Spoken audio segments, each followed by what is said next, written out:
Imam Nawawi berkata, "Lau ahdatsal mughtasilu fi athna'i ghuslihi lam yu'athir dzalika fi ghuslihi." Kalau ada orang sedang mandi kemudian berhadas, kentut, itu tidak memberi pengaruh pada mandinya. Oh, berarti lanjutkan.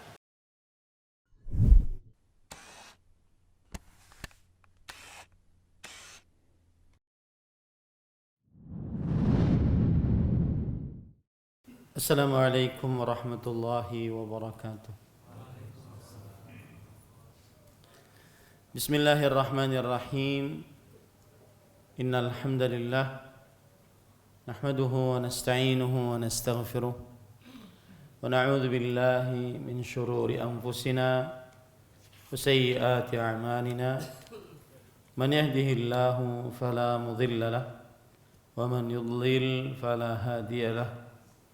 وأشهد أن لا إله إلا الله وحده لا شريك له وأشهد أن محمدا عبده ورسوله يا أيها الذين آمنوا اتقوا الله حق تقاته ولا تموتن إلا وأنتم مسلمون يا أيها الناس اتقوا ربكم الذي خلقكم من نفس واحدة وخلق منها زوجها وبث منهما رجالا كثيرا ونساء واتقوا الله الذي تساءلون به والأرحام إن الله كان عليكم رقيبا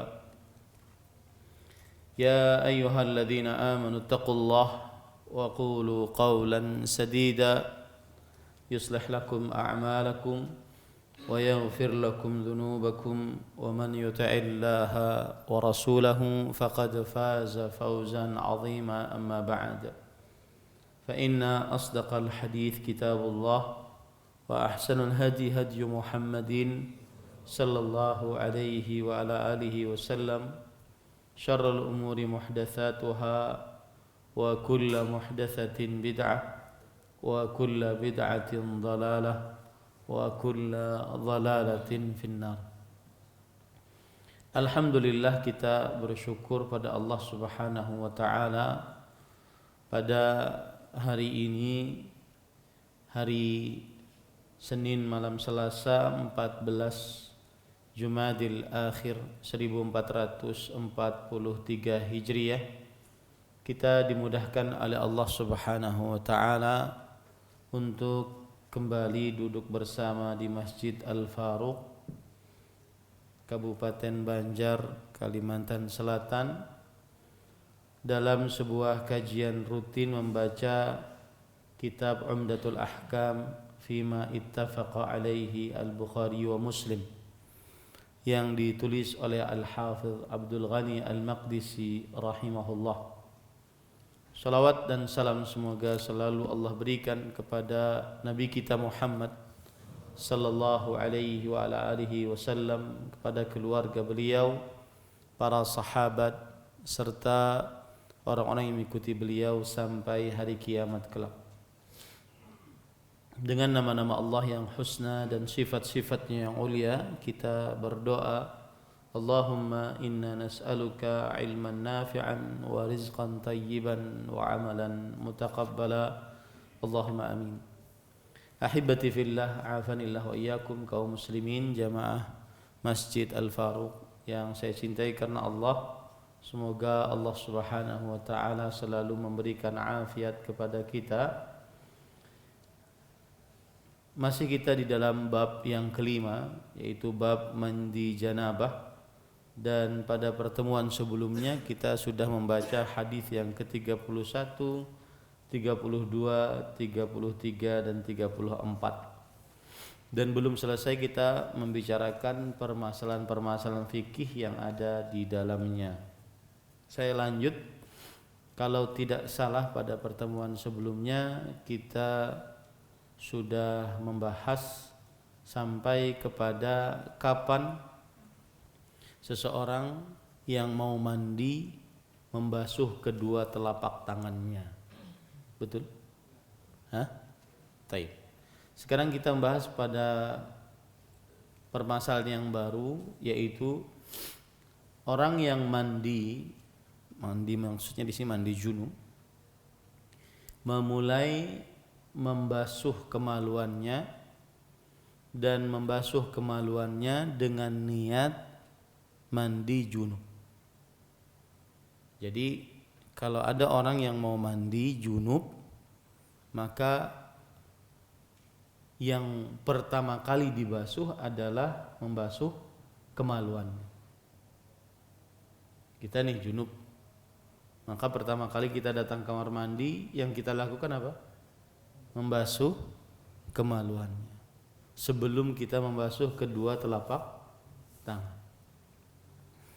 Kemudian setelah itu, saat membasuh kemaluan baik laki-laki ataupun perempuan, itu diniatkan mandi junub. Diniatkan mandi junub untuk mengangkat hadas besar yang ada pada diri. Dan ini dalilnya adalah hadis yang diriwayatkan oleh Maimunah, hadis yang ke-34. Di dalam hadis disebutkan fa'akfa'a biyaminihi ala yasarihi marratain atau thalathan thumma ghassala farjahu, yang artinya kemudian Nabi Muhammad SAW menuangkan dengan tangan kanannya ke tangan kirinya 2 kali atau 3 kali, kemudian membasuh kemaluannya.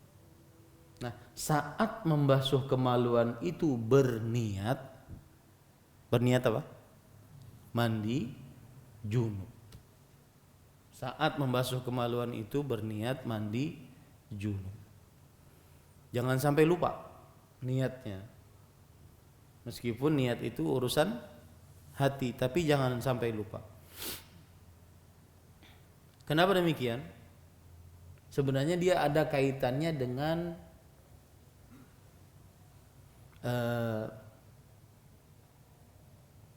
hukum memegang kemaluan dengan tangan. Apakah membatalkan wudu atau tidak? Apa maksudnya? Sebagian ulama menjelaskan, kalau kita pertama kali mau mandi, membasuh kemaluan kita dengan tangan kita dan berniat untuk mandi junub, maka berarti wudu kita jadi tidak apa? Tidak batal. Wudu kita jadi tidak batal. Kenapa? Karena kita di awal sudah meniatkan ini adalah untuk mandi junub. Kan kalau kita perhatikan tata cara mandi Nabi Muhammad SAW itu diawali dengan membasuh kemaluan, lalu berwudu, lalu mandi. Paham ya? Basuh kemaluan, lalu berwudu, lalu apa? Mandi. Kalau kita membasuh kemaluannya, niatnya untuk mandi junub, saat berwudu tadi tidak batal wudunya. Paham ini para ikhwah? Saat berwudu tidak batal wudunya. Kenapa? Karena sudah berniat mandi junub. Taib, itu permasalahan. Permasalahan selanjutnya, apakah wajib bagi perempuan memasukkan air ke dalam kemaluannya saat mandi junub? Ini dibicarakan oleh para ulama, bukan sesuatu yang tabu. Imam An-Nawawi rahimahullah berkata, fa in kanatil mar'atu bikran lam yajib isalul ma'i ila dakhili farjiha, wa in kanat thayyiban wajaba isalul ma'i ila ma yadhharu fi hali qu'udiha liqada'il hajah li'annahu sara fi hukmi adh-dhahir. Artinya, kalau perempuan itu dia perawan, maka tidak wajib mengalirkan air ke dalam kemaluannya, ke dalam farjinya. Tapi jika perempuan itu sudah menikah, wajib memasukkan air ke dalam kemaluannya saat dia duduk seperti sedang buang hajat.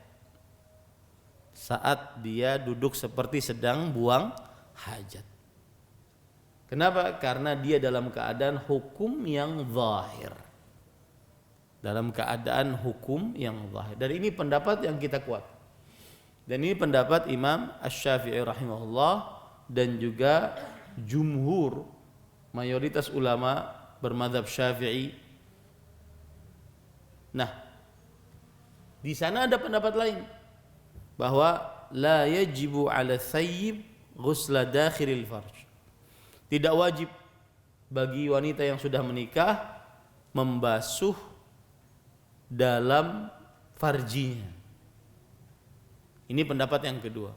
Wa qala ba'dhum yajibu dzalika fi ghuslil haidh wan nifas wa la yajibu fi ghuslil janabah. Ada lagi yang mengatakan wajib bagi wanita membasuh atau mengalirkan air ke dalam kemaluannya, ke dalam farjinya saat mandi dari haid dan nifas, dan tidak wajib saat mandi dari junub. Tetapi pendapat yang lebih dikuatkan adalah bedakan antara apa tadi? Yang sudah menikah dan yang belum menikah, atau perawan atau yang sudah menikah. Paham ini? Ya. Jadi kalau perawan tidak wajib mengalirkan dan membasuh ke dalam farjinya. Tapi kalau seandainya sudah menikah, maka wajib mengalirkan dan membasuh air ke dalam farjinya. Dan saya teliti-teliti belum ada dalil akan hal ini. Tapi ini perkataan para ulama, ya. Ini perkataan para ulama rahimahullah. Baik. Permasalahan selanjutnya. Dianjurkan berwudu sebelum mandi. Nah, tadi kan tata cara mandi tadi apa? Pertama kali membasuh kemaluan, lalu berwudu. Nah, apa hukumnya berwudu sebelum mandi junub? Maka dianjurkan berwudu. Dianjurkan di sini maksudnya hukumnya sunnah. Yang pengertian sunnah adalah perintah yang tidak ditekankan. Jika tidak dikerjakan tidak berdosa. Jika tidak dikerjakan tidak berdosa. Taib. Maka hukumnya dianjurkan saja. Tidak wajib. Artinya kalau ada orang habis basuh kemaluan langsung biur, sah tidak mandinya? Taib. Lihat perkataan Imam Ibnu Abdul Bar. Imam Ibnu Abdul Bar ini adalah ulama dari mazhab Maliki. Beliau mempunyai kitab namanya At-Tamhid. Beliau berkata, "Illa annahum mujmi'una aidan 'ala istihbabil wudu' qabla al-ghusl lil junub. Ta'assiyan bi Rasulillah sallallahu alaihi wasallam wa fihi al-uswatul hasanah wa li'annahu a'wana 'ala al-ghusli wa amma al-wudu'u ba'da al-ghusli fala wajha lahu 'inda ahli al-'ilm." Lihat ini baik. Para ulama bersepakat bahwa dianjurkan berwudu sebelum mandi junub, mencontoh Rasulullah sallallahu alaihi wasallam, dan di dalam diri Rasul sallallahu alaihi wasallam terdapat suri tauladan yang baik, uswah hasanah. Rasul sallallahu alaihi wasallam kalau mandi junub beliau sebelumnya berwudu. Dan nah ini sebab yang kedua, lebih membersihkan untuk mandi. Orang yang berwudu sebelum mandi itu lebih bersih mandinya. Orang yang berwudu sebelum mandi itu lebih bersih mandi. Adapun wudu setelah mandi, maka tidak ada sisi dari para ulama akan hal itu. Jadi kalau sudah berniat saat membasuh kemaluan kita berniat mengangkat hadas besar yaitu junub, dalam mandi ini, maka setelah mandi disunahkan berwudu enggak? Menurut Imam Ibnu Abdul Bar, la wajha lahu inda ahli ilm. Tidak ada sisi untuknya menurut para ulama rahimahumullah. Yang penting kita sudah meniatkan mengangkat hadas besar dan itu sudah mencukupi hadas kecil, yaitu wudu. Itu sudah mencukupi hadas kecil, yaitu wudu. Nah. Kemudian Al-Imam An-Nawawi rahimahullah. Imam Nawawi ulama Islam abad ke-7 Hijriah dari mazhab Syafi'i. Bahkan beliau peneliti dari mazhab Syafi'i. Beliau mempunyai kitab Al-Majmu' Syarhul Muhadzab. Beliau berkata, al-wudu'u sunnatun fil ghusl. Wudu adalah sunnah dalam mandi junub. Walaysa bi syartin wala wajibin. Bukan syarat, bukan juga wajib. Bukan syarat, bukan wajib. Kalau syarat ditinggalkan tidak sah mandi junubnya. Kalau wajib ditinggalkan tidak sah mandi junubnya. Maka dia bukan syarat, bukan wajib. Hadza madhhabuna. Ini adalah pendapat kami, yaitu pendapat mazhab apa? Syafi'i. Wa bihi qala al-ulama'u kafah. Dan pendapat inilah yang dikatakan para ulama secara menyeluruh. Illa ma hukiya an Abi Thawr wa Dawud annahuma syaratah. Kecuali Abu Thawr, seorang ulama besar, dan Daud Al-Zahiri, seorang ulama besar, mereka berdua mensyaratkan. Berarti kalau mensyaratkan kalau tidak wudu, berarti apa? Mandinya apa? Tidak sah. Nah itu bedanya. Ya. Tapi pendapat yang lebih kuat adalah apa? Hanya kesunnahan. Kada hakahu ashabuna anhuma wa naqala Ibnu Jaririn rahimahullah al-ijma' ala annahu la yajib wa daliluhu anna Allah Ta'ala amara bil ghusli wa lam yadhkur wudu'an. Dan dinukilkan oleh Imam Ibnu Jarir At-Tabari, ulama Islam abad ke-4 Hijriah, ahli tafsir dan ahli fikih, ijma' kesepakatan para ulama bahwa berwudu sebelum mandi junub tidak wajib. Ini ijma'. Dalilnya adalah Allah Subhanahu wa taala ketika memerintahkan untuk mandi tidak menyebutkan wudu. Allah Subhanahu wa taala ketika memerintahkan untuk mandi di dalam Al-Qur'an tidak menyebutkan harus berwudu. Itu menunjukkan tidak wajib dan juga tidak syarat. Nah ini. Jadi bagaimana Ustaz? Nah, kalau ingin ringkas, basuh kemaluan, kemudian basahi kedua telapak tangan, kemudian sela-sela kepala rambut sampai basah, guyur-guyur selesai. Ya, begitu tata cara mandi. Taib. Permasalahan selanjutnya. Jika berwudu sebelum mandi. Apakah menyempurnakan wudunya atau menyisakan membasuh kedua kakinya?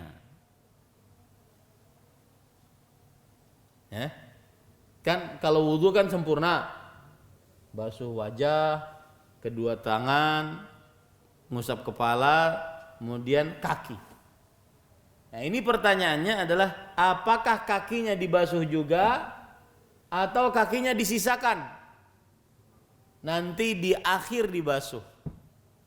Paham ini? Kakinya disisakan maksudnya apa? Mandi dulu, nanti di akhir baru basuh kaki. Ataukah wudunya disempurnakan dari awal sebelum mandi?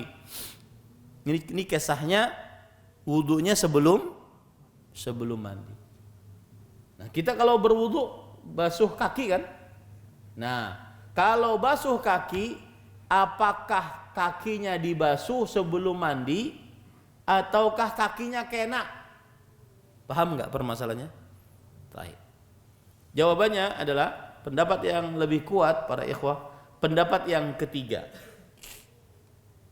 Pendapat yang ketiga atau pendapat, maksud saya ini saya baca bukunya. Pendapat yang lebih kuat adalah dia silahkan memilih boleh menyempurnakan wudunya membasuh kaki atau nanti mengakhirkan membasuh kedua kakinya di akhir apa? Mandi. Dan ini adalah salah satu riwayat dari pendapat Imam Ahmad rahimahullah. Dan ini pendapat yang kita kuatkan. Boleh milih. Silahkan dia pilih mana yang dia inginkan. Baik. Para ikhwan yang dirahmati oleh Allah Subhanahu wa taala, adapun pendapat lain banyak, ada 3 kan pendapatnya. Pendapat yang kita kuatkan tadi silahkan pilih. Sempurnakan wudunya sebelum mandi, kakinya dibasuh atau kakinya kena di akhir. Silahkan pilih. Karena dua-duanya ada riwayatnya dari Nabi Muhammad sallallahu alaihi wasallam. Pendapat yang lain yaitu jika berwudu sebelum mandi, dianjurkan untuk mengakhirkan membasuh kedua kaki, ya, dan membasuh kedua kakinya kapan? Setelah mandi. Nah, sebagian ulama di antaranya Al-Hafidz Ibnu Hajar mengatakan ini pendapat jumhur. Ini pendapat jumhur. Jikalau berwudunya sebelum mandi junub, maka kakinya diakhirkan, kada usah dibasuh. Kapan membasuhnya? Setelah mandi. Ini pendapat jumhur, kata Al-Hafidz Ibnu Hajar Al-Asqalani rahimahullahu taala. Pendapat yang ketiga maksud saya adalah jika berwudu sebelum mandi, sempurnakan wudunya. Termasuk di dalamnya adalah apa? Membasuh kedua kaki. Dan ini pendapat Imam Malik, Imam Syafi'i rahimahullahu taala. Wallahu alam. Sebagaimana yang kita kuatkan, pendapat yang lebih kita kuatkan apa? Silahkan memilih. Apa pilihannya? Membasuh kaki saat wudu sebelum mandi junub sempurna, atau mengakhirkan. Kalau mengakhirkan tuh kayak apa kan kisahnya? Jadi kan kita wudu nih, wudu basuh wajah, tangan, usap kepala, sudah. Mandilah biar tuh. Mandi, basahi kulit kepala, siram 3 kali, lalu seluruh tubuh. Sesudah mandi selesai, pindah wadah. Tetap aja misalkan kamar mandi saya ini nih, kita mandi di sini, pindah ke sini. Jangan pindah di luar basah. Ini para ikhwah. Taib. Nah, ini masalah lagi. Karena kita katakan boleh dipindah, boleh memilih, maka kalau ada orang menyempurnakan wudunya sebelum mandi, imbah mandi masih wajib basuh kedua kaki atau tidak?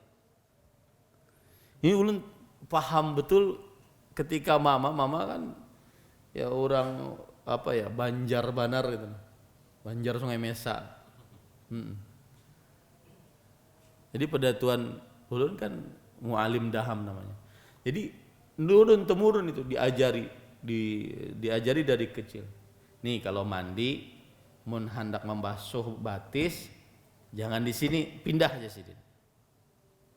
Nah, sekarang permasalahannya kalau kita mengambil sikap, kita menyempurnakan wudunya, lalu kita mandi. Setelah mandi apakah masih membasuh kedua telapak kaki atau tidak? Maka kita baca perkataan para ulama rahimahumullah taala, di antaranya Al-Hafidz Ibnu Rajab Al-Hambali. Al-Hafidz Ibnu Rajab ini seorang ulama bermadzhab Hambali. Beliau dalam kitab Fathul Bari juga mempunyai kitab Fathul Bari, beliau mengatakan walladzina qalu yukmilu wudu'ahu qabla al-ghusli qalu la yu'idu ghusla qadamaihi ba'dahu. Yang mengatakan menyempurnakan wudu sampai basuh kaki sebelum mandi, maka tidak perlu lagi untuk apa? Membasuh telapak kakinya setelah itu. Dan ini adalah pendapat Imam Ibrahim bin Yazid An-Nakhai dari ulama tabi'i, Muslim bin Yasar ulama tabi'i, Hisham bin Urwah, Abul Aswad, ya, Yatim Urwah. Ini ulama-ulama tabi'i. Kemudian nassa alaihi Ahmad, dan ini juga ditegaskan oleh Imam Ahmad rahimahullah. Wa min ashabina man qala yustahabbu i'adatu ghusli qadamaihi idza intaqala min makanih tathiran lahuma wa tanzifan. Ada sebagian ulama mengatakan tetap dianjurkan untuk membasuh kedua telapak kakinya jika dia berpindah dari tempat, sebagai bentuk kebersihan, sebagai bentuk kesucian. Dan ini dikisahkan oleh Imam Tirmidzi dari sebagian para ulama. Tetapi pendapat ini perlu diteliti kembali. Jadi pendapat yang lebih kuat tidak apa? Tidak perlu. Kalau di awal sudah menyempurnakan wudu, tidak perlu dibasuh lagi. Ya. Ada orang mengatakan, kada puas piringnya seteh, masih rigat. Nah, ini was-was karanya. Ya, itu was-was namanya. Taib. Permasalahan selanjutnya, jika berwudu sebelum mandi, apakah mengulang wudu setelah mandi? Paham ya? Masalahnya paham? Ini wudu, ini mandi, wudunya sempurna, kemudian habis itu mandi, mau sholat kan? Wudu lagi enggak? Maka Imam Nawawi rahimahullahu taala berkata dalam kitab Al-Minhaj Syarah Nawawi ala Sahih Muslim, wa idza tawaddaa awalan la ya'ti bihi thaniyan. Kalau sudah berwudu di awal, tidak perlu mengerjakan wudu lagi yang kedua setelah mandi. Faqad ittafaqal ulama annahu la yustahabbu wudu'an. Para ulama bersepakat tidak dianjurkan berwudu 2 kali. Nah, ini ulun nasihatkan nih, ya. Bagian santri-santri ulun punya penyakit ini. Penyakit was-was. Dan parah was-wasnya. Dan itu harus diobati. Dan itu ujian bagi seorang muslim. Kadang berwudu 10 kali. Dan itu kalau enggak ditarik temannya, enggak berhenti. Sudah, selesai. Harus ditarik orang seperti itu. Dan itu penyakit was-was dari syaitan. Alladzi yuwaswisu fi sudurin nas. Dan itu penyakit bukan penyakit ahli maksiat, penyakit ahli ibadah. Ya, hati-hati pian-pian yang ahli ibadah, penyakit was-was. Sudah, kalau kencing, beristinja, bersihkan kemaluan, berwudu, selesai. Pindahnya dan keluar lagi setai. Masuk lagi kamar mandi. Bersihkan lagi, keluar. Masuk lagi sampai basah kuyup. Imam salam hanya ampe. Karena memang itu yang diinginkan oleh syaitan. Dan itu penyakit ahli ibadah, terlalu berlebih-lebihan. Jadi tidak ada disyariatkan wudu 2 kali. Ya, tidak disyariatkan wudu 2 kali. Baik. Permasalahan selanjutnya. Jika, nah ini sering kan, ada orang berhadas, kentut, keluar kencing saat di tengah-tengah mandi. Ya, saat di tengah-tengah mandi. Maka orangnya pengantutan benarnya. Saat tengah-tengah mandi dia kentut, bagaimana statusnya? Ngulang lagi wudunya atau bagaimana? Coba perhatikan perkataan Imam An-Nawawi rahimahullah dalam kitab beliau Al-Majmu' Syarhul Muhadzab. Ulun bersyukur banget dapat kitab ini, subhanallah, menjelaskan karena beliau membahas beberapa permasalahan yang jarang dibahas di dalam kitab-kitab lain, dikumpulkan dalam satu kitab. Imam Nawawi berkata, "Lau ahdatsal mughtasilu fi athna'i ghuslihi lam yu'athir dzalika fi ghuslihi. Kalau ada orang sedang mandi kemudian berhadas, kentut, itu tidak memberi pengaruh pada mandinya. Oh berarti lanjutkan. Bal yutimmuhu wa yujzihi. Bahkan dia menyempurnakannya dan sah untuknya. Sah. Fa in arada salata lazimahul wudu. Nah, ini bedanya. Tapi kalau ingin sholat imbah mandi harus wudu. Nyaman mana ada bau wudu. Pian bekantut. Hadas besarnya hilang, tetapi hadas kecilnya masih ada. Bisa dipahami nih ya? Hadas besarnya hilang, tapi hadas kecilnya masih ada. Nah, nassa ala hadza kullihi asy-Syafi'i fil wal ashab wala khilafa fihi indana. Imam Asy-Syafi'i menegaskan ini dalam kitabnya Al-Um dan juga para ulama mazhab Syafi'i, dan tidak ada perbedaan pendapat di antara kami. Nah ini ya, ini saya ingatkan, tidak wajibnya bermadhab dari sini. Jangankan Imam Syafi'i dengan ulama lain, ulama mazhab Syafi'i ada yang menyelisihi siapa? Imamnya sendiri. Itu menunjukkan tidak wajibnya bermadhab. Ya, tetapi jika ingin belajar fikih, belajarlah dari mazhab. Itu baik. Tapi tidak wajib. Apa maksud kita tidak wajib? Perkataan imam tidak seperti Al-Quran dan hadis. Ya, itu para ikhwah. Makanya Imam An-Nawawi mengatakan la khilafa fi indana. Tidak ada perbedaan pendapat di antara kami. Yaitu di antara Imam Syafi'i dan ulama-ulama mazhab Syafi'i enggak ada. Nah, ini para ikhwah. Jangankan begitu, Imam Abu Hanifah, imam yang paling tua dari imam 4 itu. Kan ada murid beliau berdua yang sangat terkenal, Muhammad ibn al-Hasan dan Abu Yusuf, Al-Qadhi Abu Yusuf. Sering sekali dua orang ini menyelisih gurunya. Ini menunjukkan tidak wajibnya bermadzhab. Tetapi belajar fikihlah dari mazhab agar benar-benar dasar ilmunya. Nah, lanjut. Wa hakahu Ibnul Munzir an Atha wa Amr ibn Dinar wa Sufyan ats-Tsauri wa ikhtarahu Ibnul Munzir wa anil Hasan al-Basri annahu yusta'nafu al-ghusl. Daliluna anna al-hadatha la yubtilu al-ghusla ba'da faraghih fala yubtiluhu fi athna'ihi kal-akli wasyurbi. Lihat.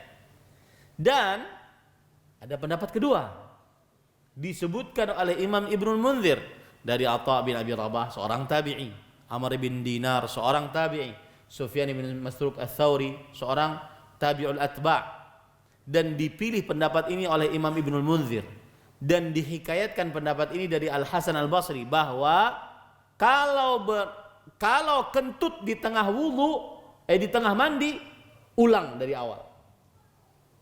Mandinya ulang dari awal.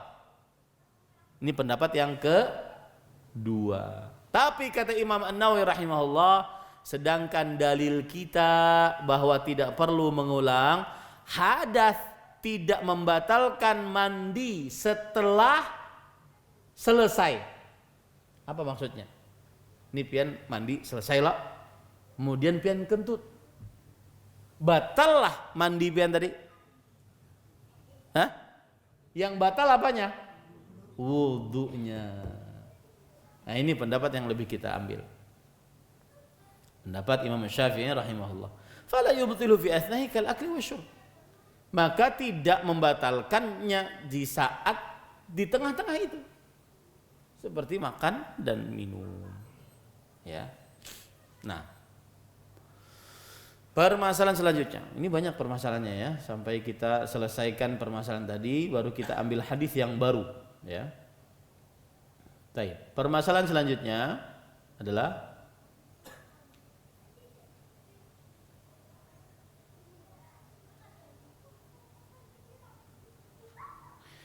Jika mandi dan tidak berwudu, mandi tapi kada pakai wudu di awalnya, apakah sudah mencukupi untuk sholat? Paham? Mandi tapi nggak wudu, sebelumnya tidak wudu, apakah sudah mencukupi untuk sholat? Maka perhatikan perkataan Imam Ibnul Arabi. Imam Ibnul Arabi ulama bermadzhab Maliki.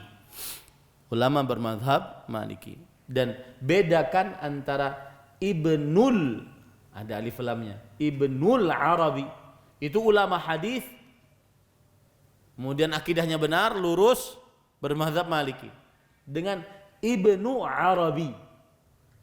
Ibnu Arabi. Ibnu Arabi ngaku Tuhan, wahdatul wujud, ya, salah satu kaum sufi ekstremis yang mengaku Tuhan. Ibnu Arabi, yang ahlu sunnah, yang ulama apa? Ibnul Arabi. Ibnul Arabi rahimahullah berkata, lam yakhtalif ahadun minal ulama fi anna al-wudu'a dakhilun fil ghusl wa anna niyata taharatil janabah ta'ti 'ala al-hadath wa taqdi 'alaihi. Tidak ada seorang pun dari para ulama berikhtilaf, berbeda pendapat bahwa wudu masuk di dalam mandi. Berarti setelah mandi tanpa wudu pun masih bisa apa? Sholat. Asalkan syaratnya apa tadi? Tidak berhadas di tengah-tengah mandi. Jadi pian mandi junub, setelah mandi junub bisa nggak langsung sholat tanpa berwudu? Bisa. Ya, bisa. Ini para ikhwan yang dirahmati Allah. Dan bahwasanya niat bersuci dari junub ini menghapuskan hadas. Bersuci dari junub menghapuskan hadas besar dan hadas kecil. Baik. Masih permasalahan tadi, kalau ada orang sebelum mandi tidak berwudu, langsung mandi, setelah mandi apakah bisa langsung sholat tanpa wudu? Maka jawabannya, pendapat yang kita kuatkan adalah iya. Kenapa? Karena dengan mandi terangkat hadas besar dan hadas kecil. Kecuali di tengah-tengah mandi apa tadi? Berhadas. Nah, ini bisa dipahami ya. Baik. Coba saya baca beberapa perkataan para ulama, di antaranya perkataan Ibnu Rajab Al-Hambali. Beliau mengatakan, fa in igtasala wa lam yatawadda, kalau mandi dan belum berwudu sebelumnya, fa hal yartafi'u hadatsahu bidzalik, apakah hadasnya yang dua itu terangkat dengan mandi atau tidak? Maka jawabannya kata beliau, huma riwayatani an Ahmad. Di sana ada dua pendapat para ulama. Ya. Dan dua riwayat dari Imam Ahmad, asyharuha annahu yartafi'u hadatsahu bidzalik, bahwa dengan mandi dua hadas ini terangkat, hadas besar dan hadas kecil terangkat. Itu perkataan Imam Ibnu Rajab Al-Hambali. Perkataan Syekhul Islam Ibnu Taimiyah, wal Qur'anu yaqtadhi anna al-ightisala kafin. Ayat Quran tentang mandi junub sudah mencukupi, bahwasanya mandi hanya cukup, mandi sudah cukup mengangkat dua hadas. Wa annahu laisa alaihi ba'dal ghusli minal janabah hadathun akhar bal sara al-asgharu juz'an minal akbar kama anna al-wajiba fil asghar juz'un minal wajibi fil akbar fa innal akbara yatadammanu ghuslul a'dha al-arba'ah. Lihat, dan bahwasanya tidak wajib setelah mandi dari junub untuk berwudu kembali kalau tidak ada hadas. Kalau tidak ada hadas, berarti hadas kecil bagian dari hadas besar. Hadas kecil bagian dari hadas besar. Ketika hadas besarnya dihilangkan, maka hadas kecilnya hilang juga tidak? Nah, begitu maksudnya. Kemudian Imam Asy-Syafi'i mengatakan bahwa annahu yartafi'u hadatsahu bi niyyati raf'il hadatsil akbar khassah wa la yahtaju ila niyyati raf'il hadatsil asghar. Ini lebih teliti lagi Imam Syafi'i. Kata beliau, dengan mandi junub kita berniat mengangkat hadas besar, maka ini sudah terangkat hadas besar dan hadas kecil, dan tidak memerlukan niat untuk mengangkat hadas kecil. Lihat, nggak perlu niat. Pokoknya saat kita mandi junub berniat dalam hati, aku sengaja mandi junub untuk mengangkat hadas besar, itu sudah mencukupi mengangkat hadas apa? Hadas kecil, dan tidak perlu lagi diniatkan untuk mengangkat hadas kecil. Bisa dipahami ini?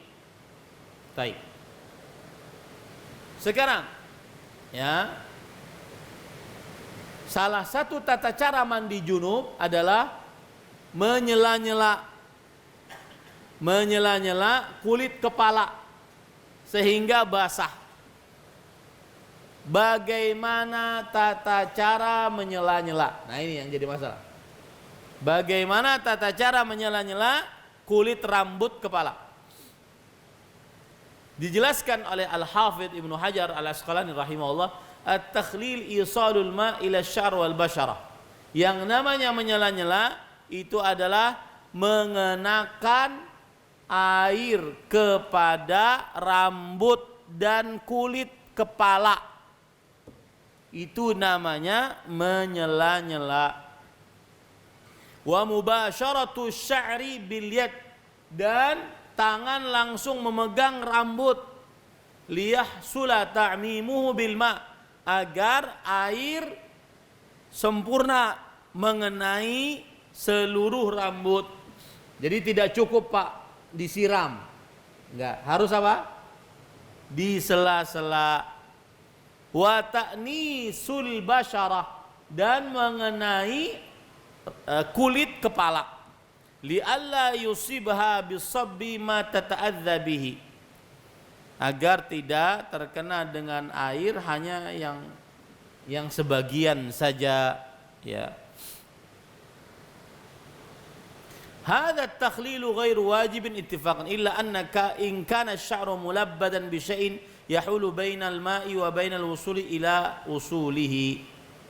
Yang artinya, lebih lagi kalau seandainya ada sesuatu pada rambut, pada kulit rambut yang menghalangi kenanya air ke rambut atau ke kulit rambut, maka lebih di apa lagi?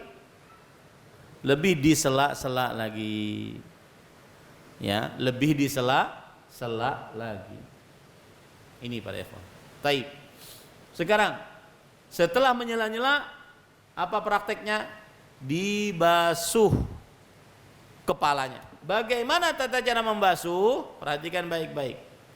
Tata cara membasuh dalam hadis Aisyah, hadis yang ke-32, disebutkan di situ, "Tsumma yukhallil biyadihi sya'rahu hatta idza dhanna annahu qad arwa basyaratahu afadha 'alaihi al-ma' 3 marrat." Kemudian dia menyela-nyela dengan tangannya ke rambutnya, sampai jika dia mengira bahwasanya rambut kepalanya tersebut sudah basah, maka dia baru siram sebanyak 3 kali. Itu baru siram sebanyak 3 kali. Nah, sekarang di sana ada riwayat lain, riwayat Muslim,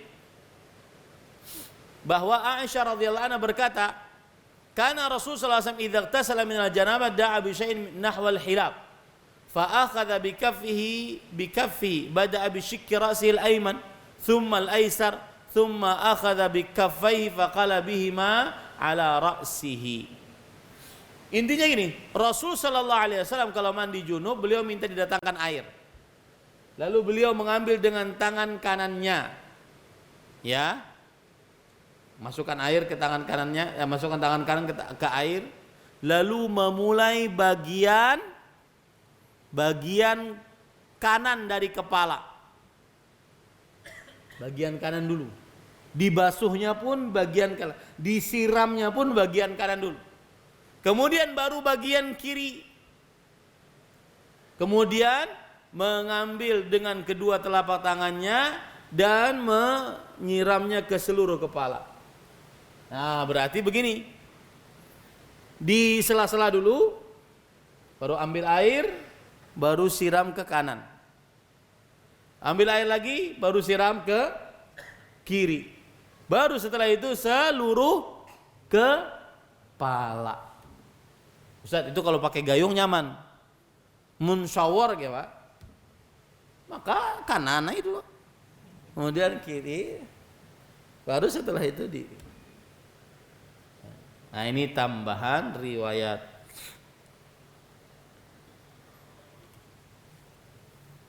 Nah,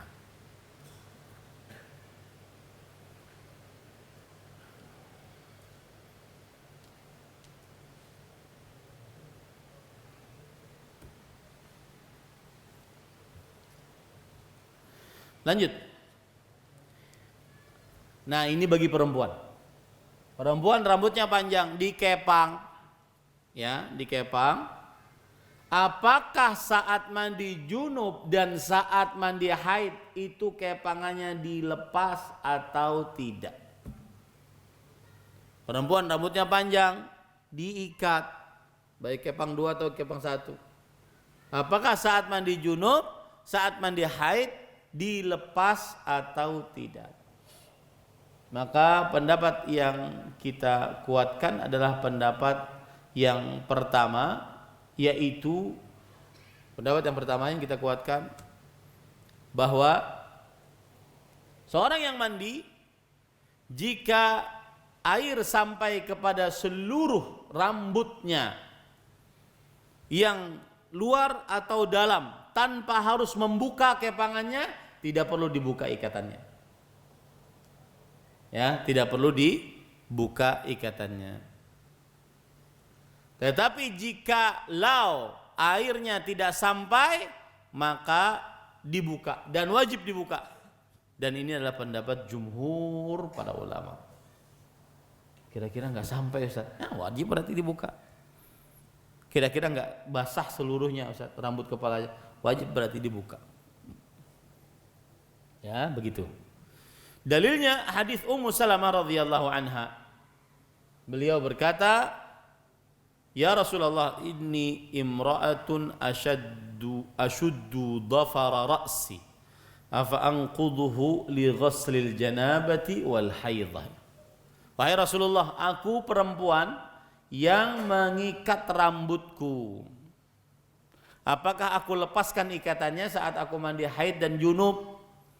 Rasulullah SAW bersabda, la illa innama yakfiki an tahthi ala ra'siki thalatha hathayat thumma tufidhina alayki al-ma'a fatathurin. Tidak cukup saja kamu menyiram sebanyak 3 kali ke atas kepalamu, menyela-nyelanya, kemudian kamu siram ya atasnya air di rambut kepalamu dan sudah mencukupi.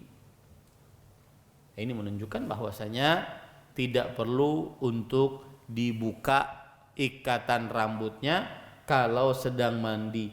Jika memang meyakini bahwasanya air tersebut sampai kepada seluruh rambut ke kepala. Nah,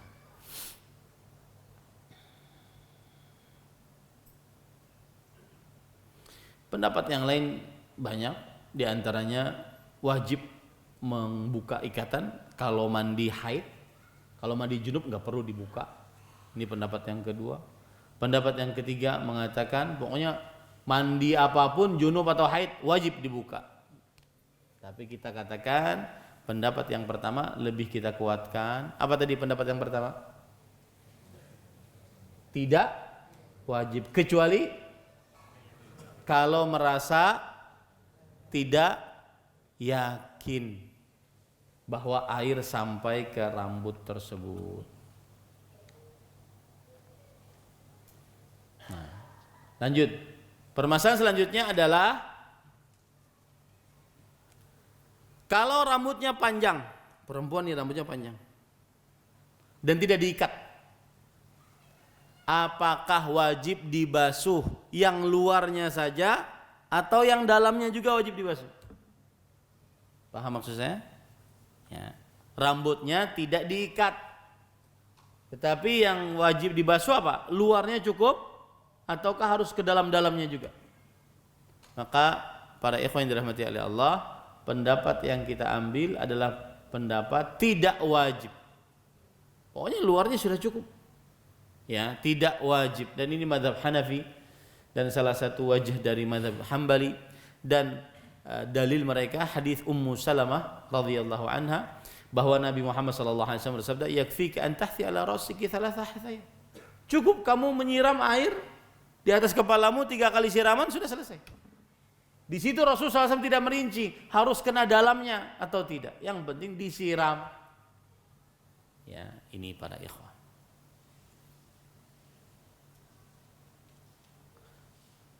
Ya. Mohon bersabar ya. Ulun lanjutkan ya sampai selesai permasalahannya. Kemudian permasalahan selanjutnya yaitu wajib bagi yang mandi mengenakan air ke seluruh tubuh, wajib. Ini hati-hati lipatan-lipatan, pepikangan-pepikangan. Wajib mengenaikan air ke seluruh tubuh.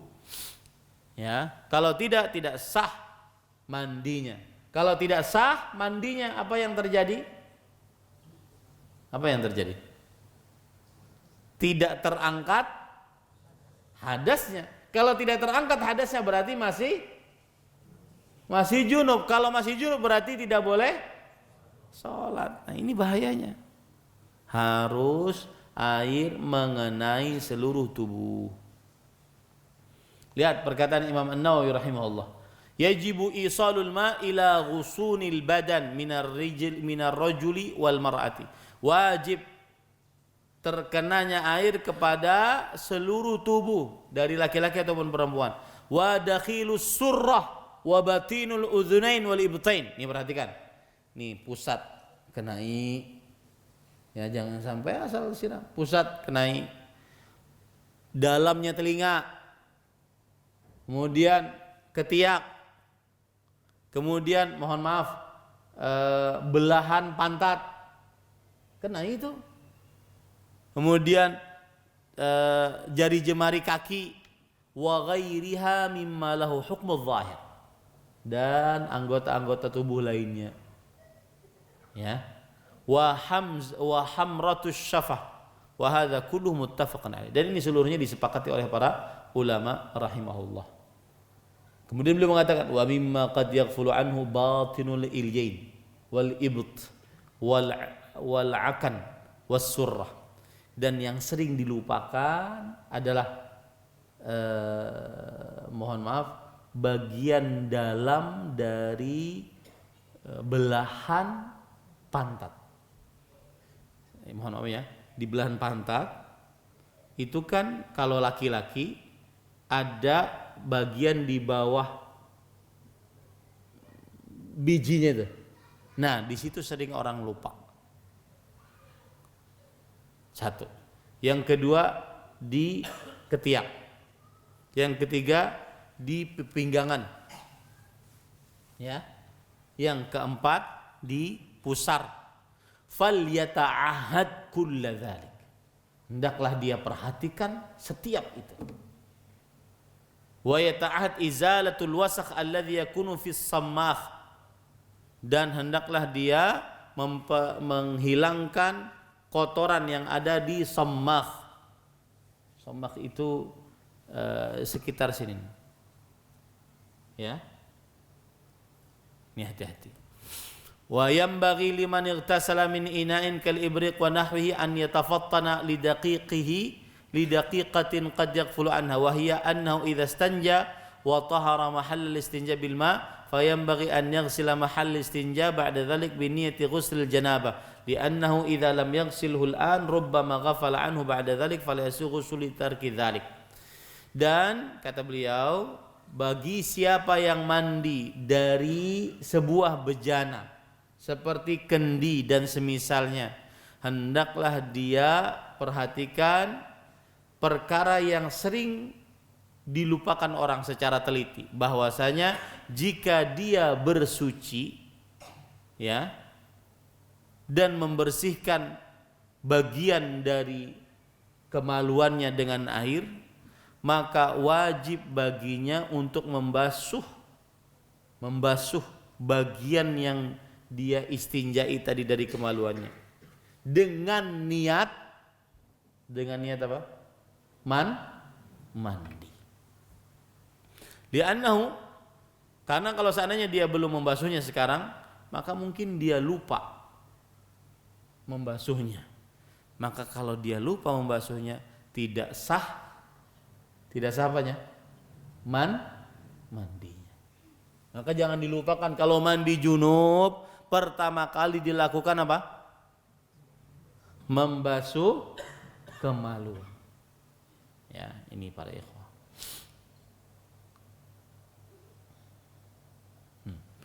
Dianjurkan untuk menyiram menyiram air ke seluruh badan sebanyak 3 kali. Ya. Dianjurkankah? Maksud saya pertanyaan itu. Apakah dianjurkan membasuh seluruh tubuh sebanyak 3 kali? Maka jawabannya tidak dianjurkan mengulang membasuh tubuh dalam mandi junub. Jadi cukup sekali. Ya, cukup sekali.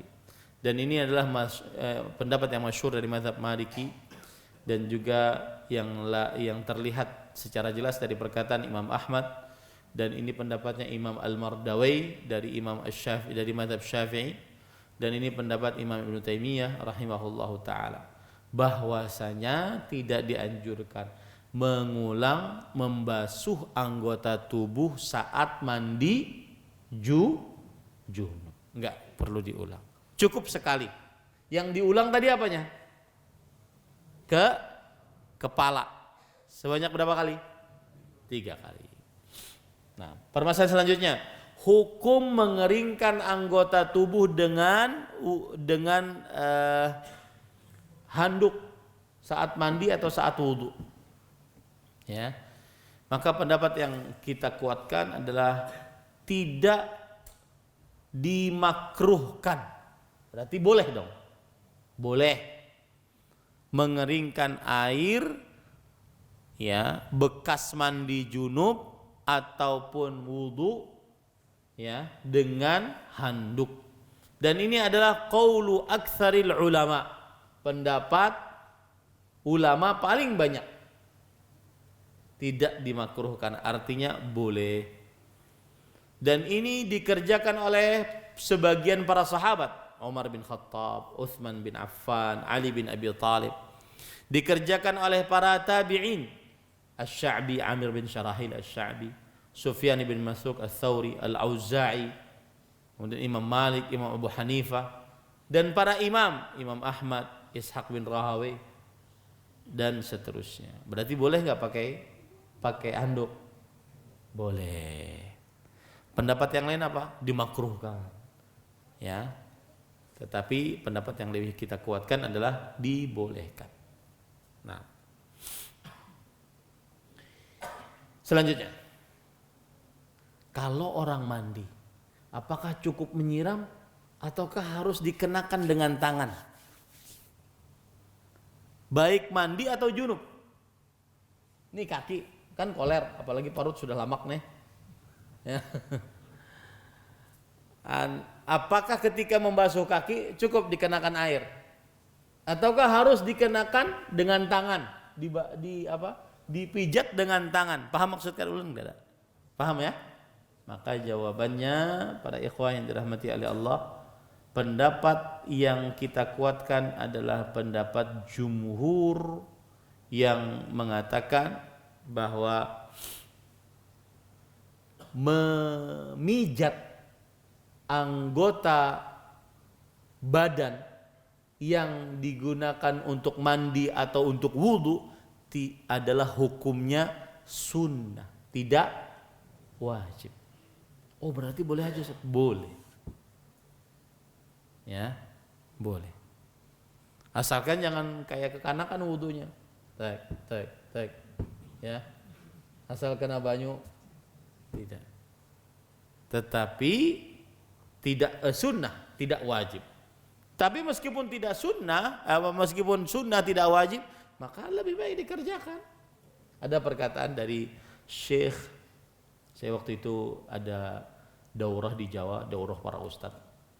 Beliau mengatakan begini, muridnya Syekh Al-Albani, as-salaf yaf'aluna sunnah li'annaha sunnah, wan nasu al-yawm yatrukuna sunnah li'annaha sunnah. Lihat, perhatikan perkataannya. Para salafus saleh, para sahabat, para tabi'in, para tabi'ut tabi'in mengerjakan amalan yang hukumnya sunnah karena dia adalah sunnah Nabi, ajaran Nabi. Para ulama terdahulu, para sahabat, para tabi'in, mengerjakan amalan yang hukumnya sunnah, nggak wajib.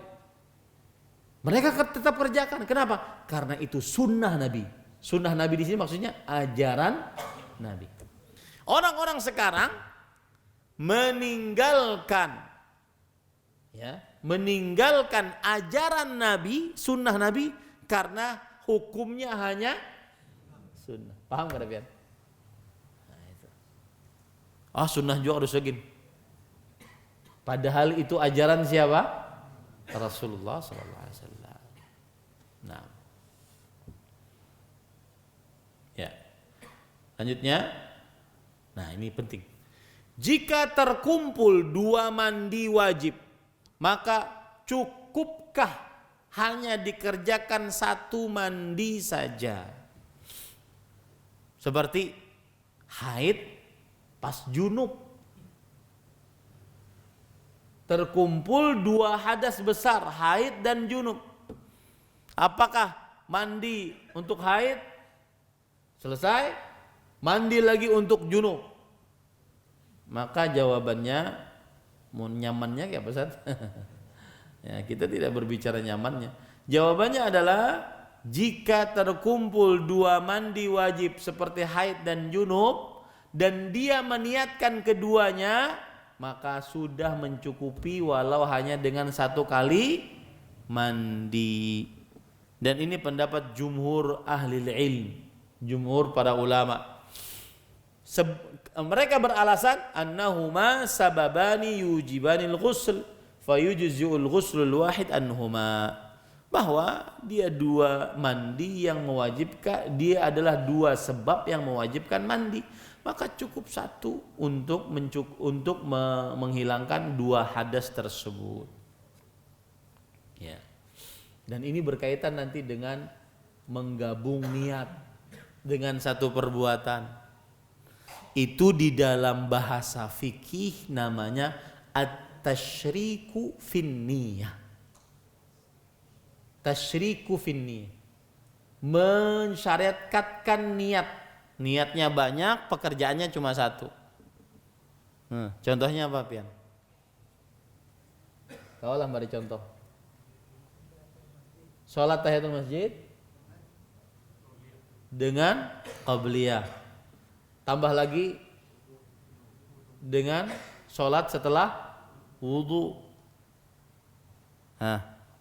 Maka kaedahnya nih, hafal dari ulun baik-baik. Kaedahnya adalah apabila ibadah itu bukan yang dimaksud pada zatnya, maka boleh digabung. Apabila ibadah itu bukan yang dimaksud pada zatnya, maka boleh digabung. Tetapi kalau ibadah itu yang dimaksud pada zatnya, maka tidak boleh digabung. Ustaz, apa maksudnya yang dimaksud pada zatnya? Gini, sholat qabliyah dengan sholat subuh itu sama-sama yang dimaksud pada zatnya. Bolehlah orang menggabung setelah adzan subuh, ya, sidin, sholat. Orang mengira itu qobliyah subuh, imbas sholat bulik sini. Kenapa kamu bulik? Aku tadi gabung sholat qobliyah subuh, sholat subuh sekalian. Boleh nggak? Enggak boleh. Kenapa? Karena dua ibadah itu maksud pada zatnya. Maksud pada zatnya. Contoh yang lain lagi. Sholat qobliyah zuhur, berapa rakaat kita biasanya? 4 rakaat. Betul tidak? Bismillah. Orang ini pengoler tapi pintar. Jarsidin, aku 2 aja, tapi niatkan gue 4. Boleh enggak? Enggak boleh. Kenapa? Karena sholatnya maksud pada zatnya. Bahasa para ulama begitu.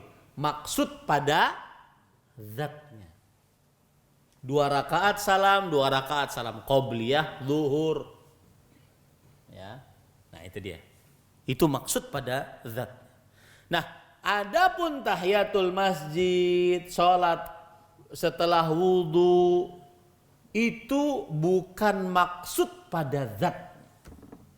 Artinya pian masuk masjid, jangan duduk sebelum sholat. Sholatnya sholat apa? Apapun sholatnya. Mau sholat duha kah, qobliyah kah, bahkan sholat wajib kah, sudah mencukupi. Ini berarti sholat tahiyatul masjid bukan sholat pada bukan yang dimaksud pada zatnya. Paham maksud dulu? Ya. Nah, itu dia. Sholat setelah wudu juga gitu, bukan yang dimaksud pada zatnya. Nah, jadi sama, cukup itu. Jadi kalau seandainya pian ada mandi junub pas hari Jumat, ya, karena mengamalkan mantap-mantap hari Jumat, ya. Mantap-mantap hari Jumat, maka junub tapi hendak sholat Jumat, berarti kan ada 2 mandi nih, mandi sholat Jumat dan mandi junubnya. Apakah 2 kali mandinya? Tidak. Berapa kali?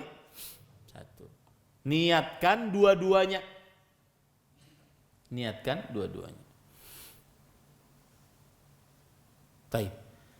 Permasalahan selanjutnya lebih dalam lagi. Kalau niatnya cuma seuting, mencukupi kada dua-duanya?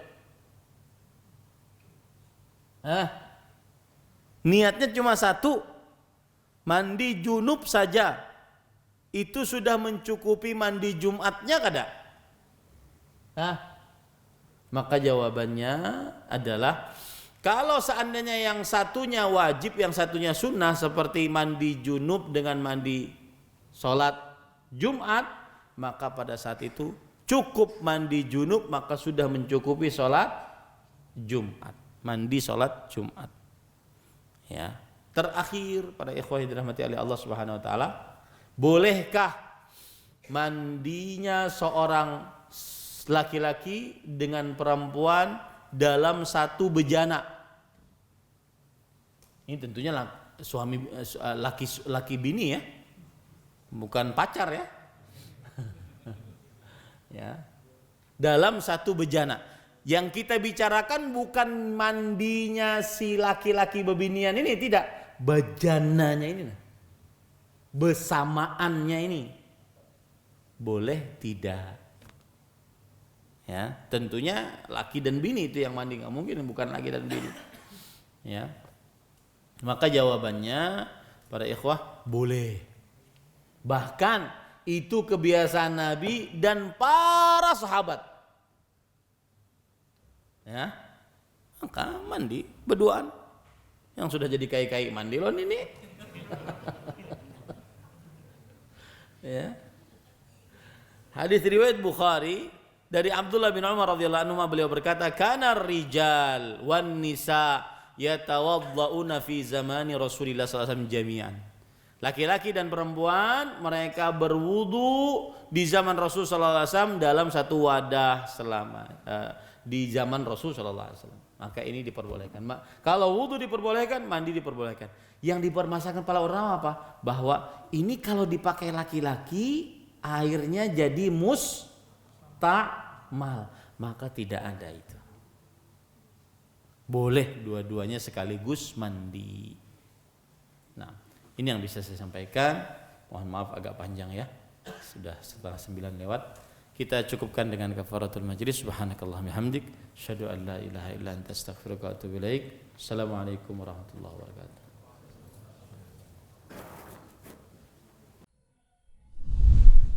Terima kasih. Jazakumullahu khairan wa barakallahu fikum. Video ini dibuat atas partisipasi dari donasi Anda. Semoga menjadi amal jariah bagi Anda semuanya.